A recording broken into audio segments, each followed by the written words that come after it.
Norman's Cay, Bahamas, 1980. The island is 290 acres. Population, 0.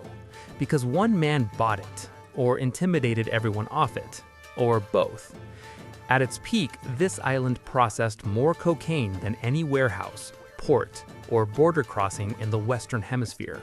Not thousands of kilos per day. Profit? $250 million a year, more than the GDP of several Caribbean nations combined. His name was Carlos Lehder, and he didn't just traffic cocaine, he industrialized it. Medellin, Colombia, 1949. Carlos Henrique Lehder Rivas is born to a German engineer father and a Colombian mother. 2 cultures, 2 languages, 2 identities, neither one fully his. The family moves, first to Germany, then back to Colombia. Then, like so many Latin American dreamers of that era, they push north. They land in America, land of opportunity, land of reinvention. Carlos does not reinvent, he drifts. By his early 20s, he is in Miami. No degree, no trade, stealing cars for quick cash, a skill, not a career. He is arrested, convicted, sentenced, and sent to the Federal Correctional Institution in Danbury, Connecticut. This is where everything changes. In Danbury, Carlos meets a man named George Jung, Massachusetts-born, street smart.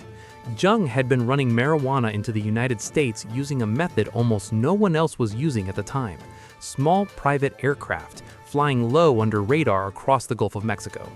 How much does a kilo of weed weigh? A kilo. And how much does a kilo of cocaine weigh? A kilo. Right, but cocaine is worth 20 times more. Same weight, same plane, 20 times the profit.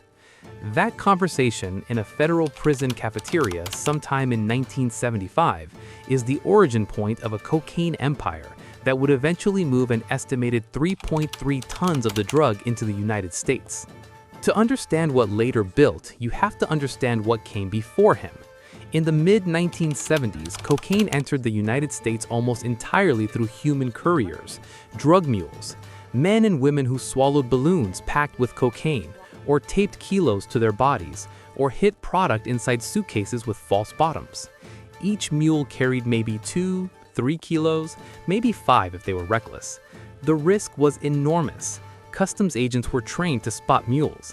Dogs were trained. Scanners were installed. For every 10 mules that made it through, 3 or 4 got caught. The math didn't work at scale. You couldn't flood a country of 220 million people with 2 kilos at a time. You needed volume. You needed consistency. You needed a system that didn't rely on a nervous 22-year-old sweating through a bodysuit at JFK. Lehder saw the answer before anyone else did. Not a better mule, a better route. Not a person, a plane. And not just any plane, a fleet of planes. And not just any landing strip, his own. The Bahamas, specifically the Exima chain, 365 islands scattered like stepping stones between Colombia and Florida, most of them uninhabited, most of them unmonitored, and almost all of them positioned along what Lehder would later call his air bridge, the Caribbean corridor running directly from the cocaine fields of South America to the open nostrils of Miami, New York, and Los Angeles. He needed a base, a permanent one, somewhere with a runway, somewhere he could own completely. He found it in 1978, a small hook-shaped island called Norman's Cay, 210 miles southeast of Miami. 100 private homes, a yacht club, a marina, a modest airstrip used by hobbyists and fishermen, and about 100 residents who had no idea what was coming. Lehder did not arrive as a villain, he arrived as a developer. A Bahamian holding company called International Dutch Resources, set up through a Nassau trust firm, fully insulated from his name, began quietly purchasing properties on the island. Polite offers, cash payments, no drama. Until the offers stopped and the intimidation started. Residents found the lines to their boats mysteriously cut in the night, water in cisterns tainted. A man returned to his dock to find his dog floating dead in the water. Then a body was found on a yacht. No explanation, no arrests, no investigation. The message was clear. Norman's Cay was no longer a community. It was under new management. By 1979, the island was his, entirely, and he went to work. Lehder invested an estimated $4.5 million into the transformation. The existing runway was extended to 3,300 feet, long enough for fully loaded cargo aircraft. Radar equipment was installed, the kind used to track incoming law enforcement. Armed guards rotated in 8-hour shifts. Doberman attack dogs patrolled the perimeter at night. A communication center was built. The Colombian flag was raised at the center of the island. This was not a drug-safe house. This was a sovereign operation. The pipeline worked like this. Cocaine was produced in the Colombian jungle, primarily by the Medellin Cartel, a network Lehder was now closely connected to, alongside Pablo Escobar, Jorge Ochoa, and José Rodríguez Gacha. The product was flown by jet from Colombia to Norman's Cay. There, it was offloaded, weighed, repackaged, and divided into smaller loads. Then, a rotating fleet of small Cessnas and Beechcrafts departed the island one every few hours, flying low over the Florida coastline and landing at private airstrips across Georgia, the Carolinas, and Miami. Each small aircraft carried 200 to 300 kilos. The fleet ran daily. The math was overwhelming. At peak operation, thousands of kilos moved through Norman's Cay every 48 hours. Lehder was personally clearing $1 million in profit every 2 days. He bribed Bahamian Prime Minister Lyndon Pindley $88,000 a month, paid on the 22nd of each month, described in transaction records as property lease fees.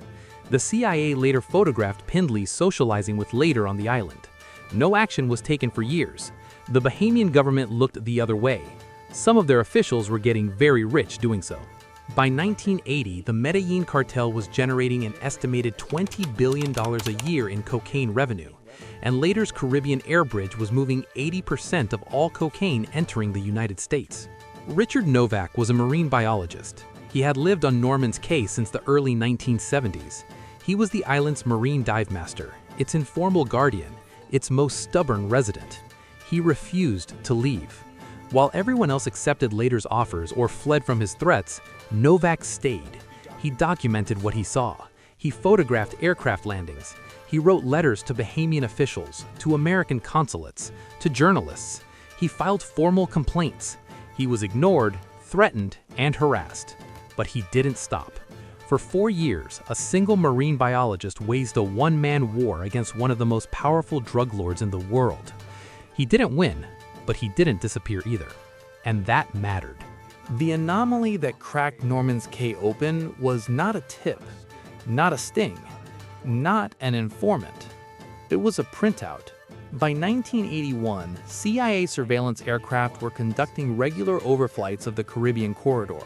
The data they collected was routine, tracking vessel and aircraft movements across the Exumas. Analysts noticed something that shouldn't have been possible. One small Bahamian island was recording more aircraft landings per week than Nassau's international airport. This was not an error. The island had no commercial flights, no cargo service, no registered aviation operation of any kind. The island was Norman's Cay. The printout landed on the desk of Vice President George H.W. Bush, who was then heading the Reagan administration's South Florida Drug Task Force. Bush personally telephoned Bahamian Prime Minister Pindling.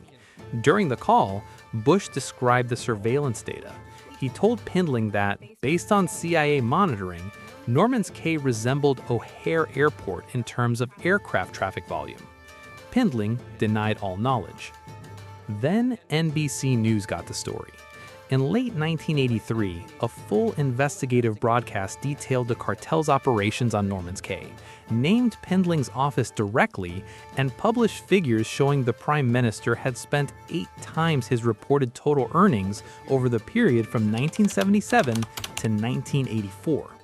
The broadcast caused a national outcry in the Bahamas. A commission of inquiry was appointed. Pindling's finances were formally reviewed. The protection evaporated almost overnight. By 1982, Bahamian authorities, under direct American pressure, began enforcing law on Norman's Cay for the first time in 4 years. Lehder's operation there effectively ended. He set fire to his compound before he left. The buildings burned for 2 days. He fled to the Colombian jungle. He continued operating for 5 more years, but Norman's Cay was gone. The DEA and the U.S. Attorney's Office in Jacksonville, Florida, under Robert Merkel, had been building their case since 1983.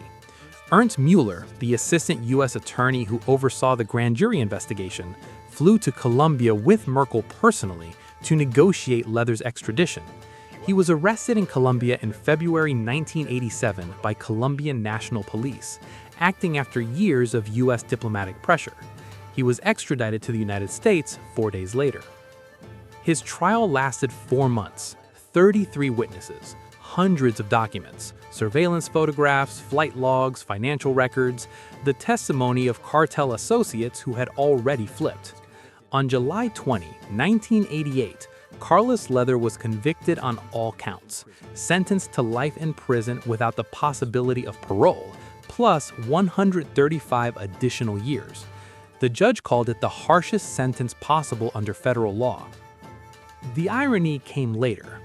In 1991, Lehder testified against Manuel Noriega, the former dictator of Panama, who had allowed cartel aircraft to use Panamanian airspace. Lehder's testimony was detailed, precise, and damning. Based on his cooperation, his sentence was reduced to 55 years. His property in Norman's Cay, the radar equipment, the airplanes, the weapons, the buildings, was confiscated, sold, dismantled. At the time of his arrest, his estimated net worth was $2.5 billion. The runway he extended is still there, shorter now. Private yachts anchor in the waters off the island's southern tip. A restaurant operates near the old yacht club. Divers visit a sunken aircraft that sits in shallow water near the cut, a Cessna that went down during the operation, its exact circumstances still debated.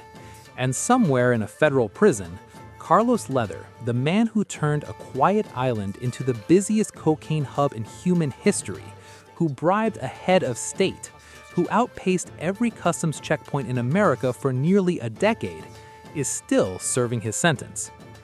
The U.S. Department of Justice once called him the Henry Ford of the cocaine industry. That was not a compliment, but it was accurate. He didn't invent cocaine. He invented the supply chain. And for 4 years, on 290 acres of sand and palm trees in the middle of the Bahamas, he ran it perfectly.